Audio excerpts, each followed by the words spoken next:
Shalom saudaraku yang dikasihi oleh Tuhan Yesus Kristus. Mari kita siapkan hati untuk masuk dalam doa syukur hari ini.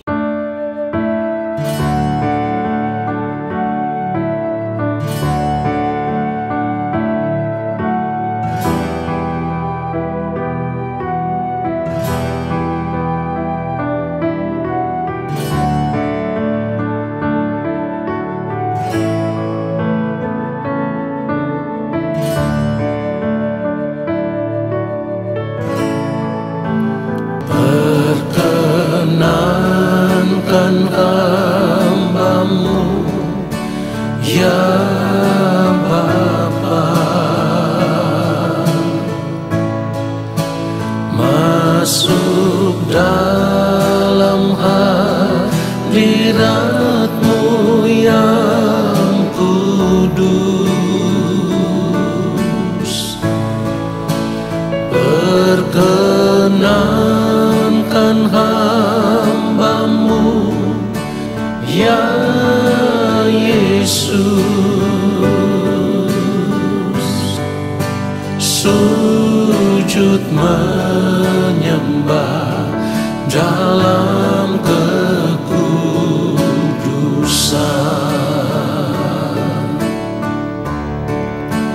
Kau ku sembah, Kau ku sembah, bersama para malaikat ku sujud menyembah. Kau ku sembah, Kau ku sembah, bersama para malaikat ku sujud menyembah. Kau ku sembah, Kau ku sembah, bersama para malaikat ku sujud menyembah. Kau ku sembah, Kau ku sembah, bersama para malaikat ku sujud menyembah. Bersama para malaikat ku sujud menyembah. Sujud menyembah.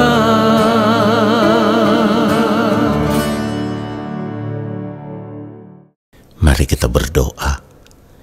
Allah Bapa yang Maha Kudus, kami mempersiapkan hidup kami untuk diisi dengan kebenaran firman-Mu. Berbicaralah bagi kami, urapilah hamba-Mu untuk menyampaikan akan kebenaran firman-Mu seperti yang Engkau kehendaki, supaya kami belajar untuk hidup di dalam penurutan akan kehendak-Mu sesuai dengan firman yang kami dengar. Karena kami rindu, kami mau hidup menyukakan menyenangkan hati Bapa di sepanjang umur hidup kami.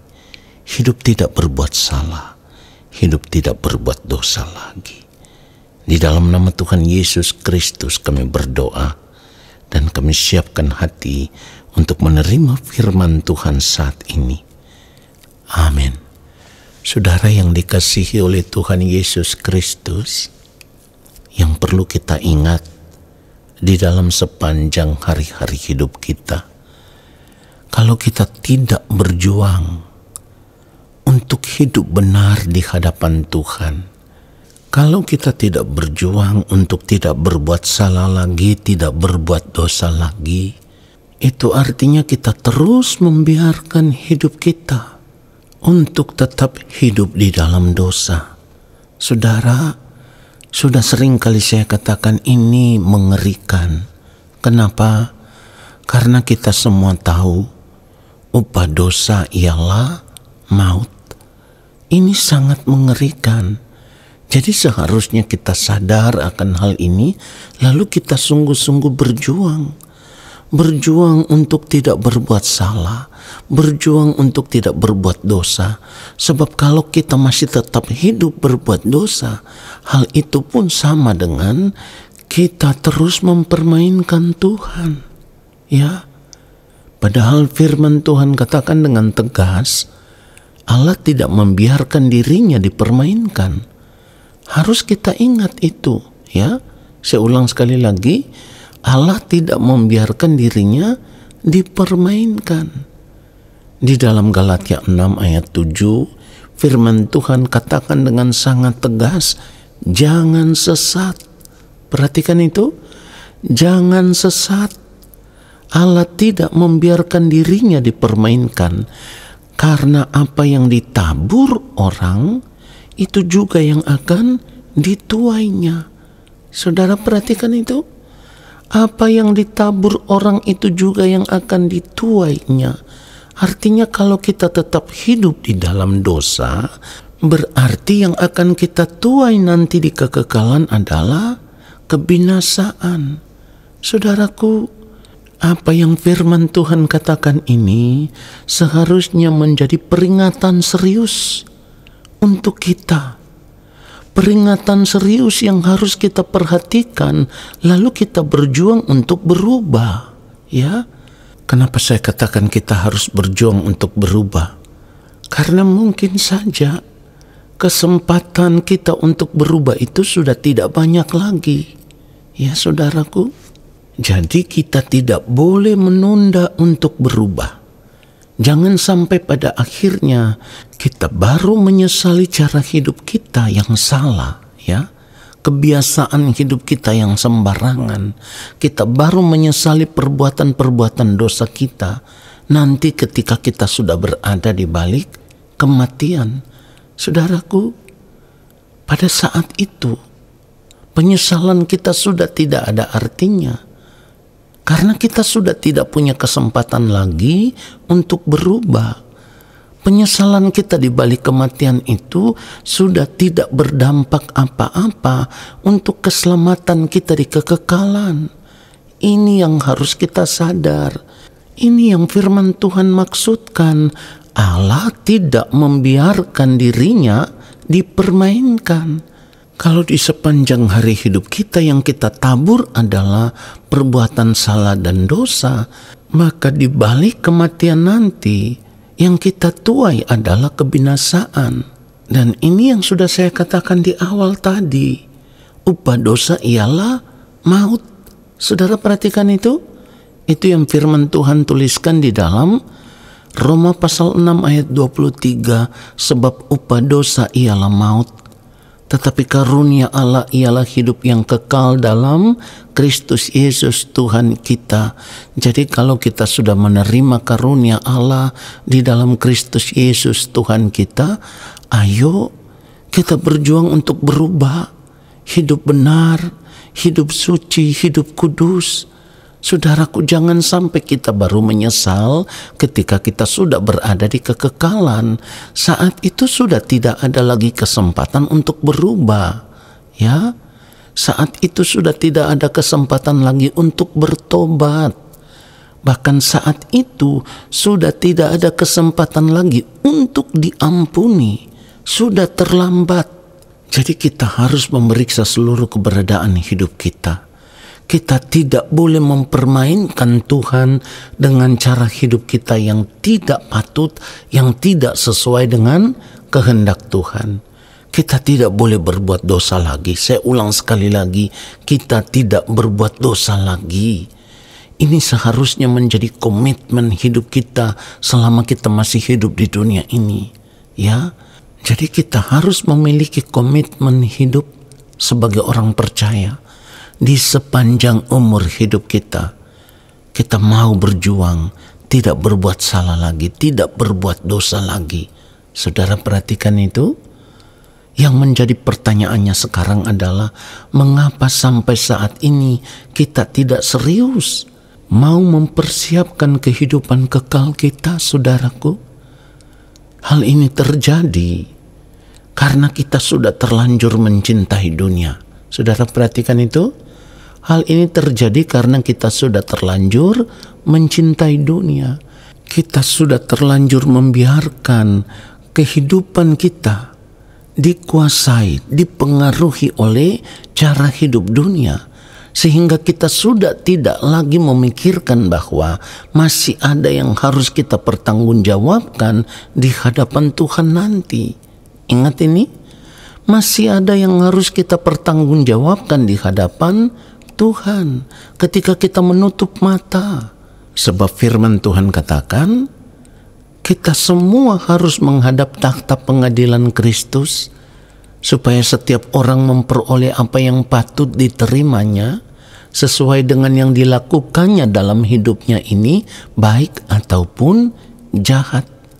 Pada ayat firman Tuhan yang lain di dalam Roma 14 ayat 12, firman Tuhan katakan, demikianlah setiap orang di antara kita akan memberi pertanggungan jawab tentang dirinya sendiri kepada Allah. Ini yang harus kita pikirkan, ya. Sungguh keadaan ini sangat mengerikan, saudaraku, kalau kita tidak serius mau memperkarakan akan hal ini. Sebagai orang percaya yang sudah menerima kasih karunia Allah di dalam Tuhan Yesus Kristus, seharusnya kita sadar, kita harus berjuang untuk hidup benar di hadapan Tuhan, hidup tidak bercacat, tidak bercela, ya, hidup tidak berbuat dosa lagi, hidup dalam kekudusan, supaya kehidupan kita benar-benar tidak bercacat celah di hadapan Tuhan. Saudara perhatikan itu, kita sudah menerima kasih karunia Allah.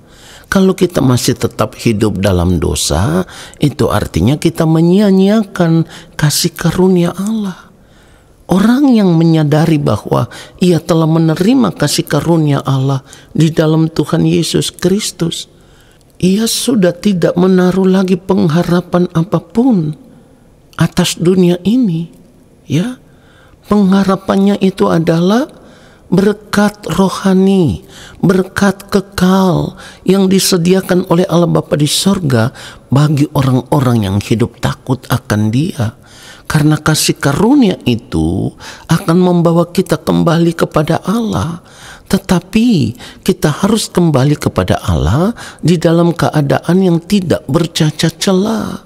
Barulah kita bisa mendapat bagian yang tidak dapat binasa, yang Bapa di sorga sediakan bagi orang yang percaya kepadanya, bagi orang yang berada di dalam Yesus.